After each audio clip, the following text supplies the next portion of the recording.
Listen up, we need to talk about your IDE. Not because I care what you use, but because your choice of code editor reveals more about you than your Myers-Briggs type, your zodiac sign, and your Spotify Wrapped combined. Your IDE isn't just software, it's a psychological profile. It's a confession. It's who you are when nobody's watching. So buckle up because we're about to psychoanalyze your entire existence based on where you write your semicolons. VS Code, the people pleaser. You use VS Code. Of course you do. You're the person who orders whatever's popular at a new restaurant because you trust the crowd. You've got 17 extensions installed, but you only actually use 3 of them. The rest are just there because someone on Reddit said they were essential.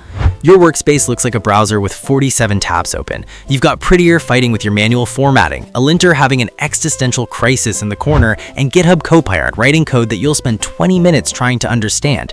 You're not actually sure how half your configuration works, but you copied it from a Medium article titled The Ultimate VS Code Setup for 2026. and it seemed legit. You switch themes more often than you commit code. Right now you're on some cyberpunk neon thing because you saw it in a YouTube thumbnail, but last week you were all about that minimal monochrome aesthetic. Your theme choice is directly correlated to your emotional state, the weather, and whether Mercury is in retrograde. The truth?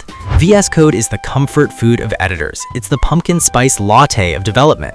And you know what? There's absolutely nothing wrong with that. You're getting stuff done while the rest of us argue about key bindings. JetBrains IDEs, the overachiever. If you use IntelliJ, PyCharm, WebStorm, or literally any JetBrains product, you are serious. You write Java, or Kotlin, or Python with type hints, or TypeScript with strict mode enabled. You've probably used design patterns unironically. You've said the phrase separation of concerns in casual conversation. You didn't choose your IDE chose you. It appeared in your dreams one night, promising intelligent code completion, advanced refactoring tools, and database integration that actually works. You woke up, downloaded the 2 GB installer, and never looked back. You pay for software, actual money. Your colleagues think you're insane because VS Code is free, but you just smile knowingly while your IDE correctly infers the return type of a recursive generic function that would make lesser tools weep. Your codebase has more structure than the Panama Canal. Every class has exactly one responsibility. Every method has a doc string. Your Git commits read like poetry. When junior devs suggest using a lightweight editor, you don't laugh. You just quietly refactor their entire pull request and send it back with helpful annotations. Vim, the monk. Oh, you use Vim. Cool. Let me guess, you also do CrossFit and you're vegan? Because Vim users have the same energy. They will absolutely tell you about it. You operate entirely from muscle memory. Your fingers dance across the keyboard like you're performing a ritual. dd, uy, p, %s/old/new/g aren't commands, they're incantations. You've spent more time configuring your .vrc than most people spend planning their weddings. You have opinions about buffer management. You've written custom key bindings for opening files, and then written more custom key bindings to override those key bindings. Your plugin manager has plugins. Your setup is so personalized that if your laptop died, you'd need 3 days and a therapy session to recreate it. The thing is, I respect you. I also fear you. You're the person who can edit a config file on a remote server at 2 a.m. using only SSH and pure determination. You don't need a mouse because mice are for mortals. You are one with the terminal. Also, be honest. How many times did you accidentally type :WQ in a Slack message today? Don't lie.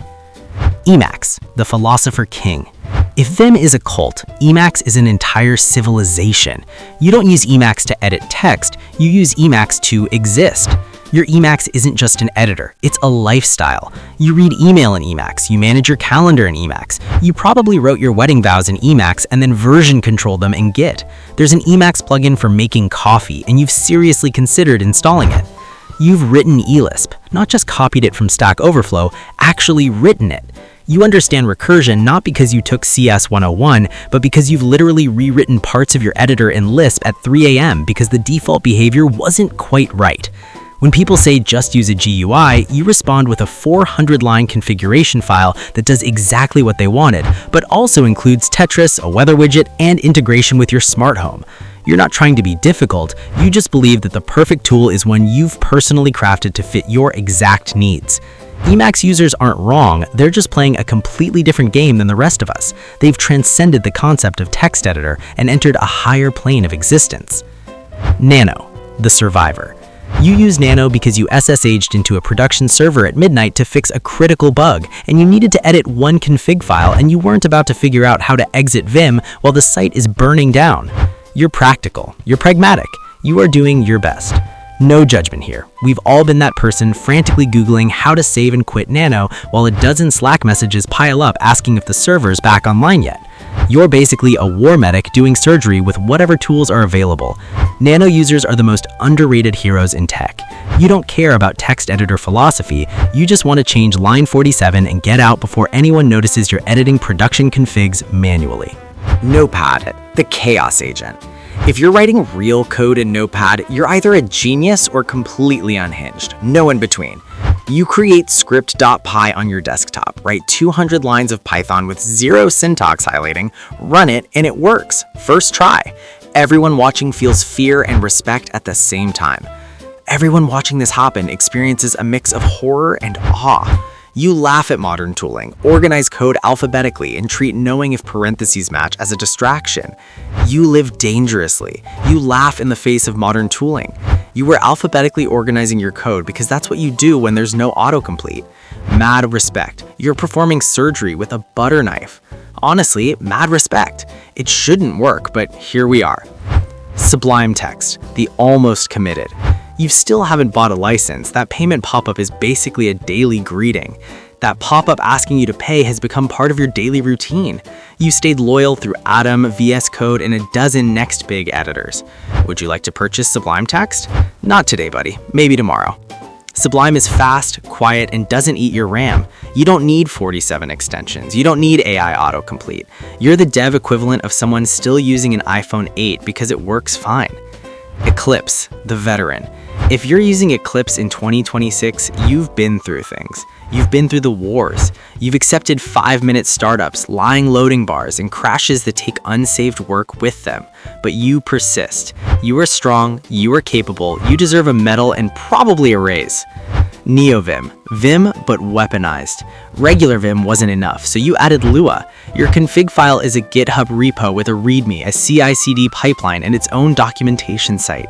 You spend more time ricing than coding, but when you do code, it looks like a speed run. Your terminal has more custom key bindings than a fighter jet cockpit. Respect. The real truth. Your IDE doesn't define you, it just exposes how much you enjoy configuring tools versus actually building things. Some want AI autocomplete, some want raw terminal power, some just want to edit a file without joining a cult. The best IDE is the one that gets out of your way. The editor wars are over. We can coexist now. Just kidding. Vim is still better than Emacs. I'm joking. Please don't email me. Drop your IDE in the comments and I'll tell you what childhood trauma you led you there. It's astrology for programmers. Smash the like button and subscribe if you enjoyed this.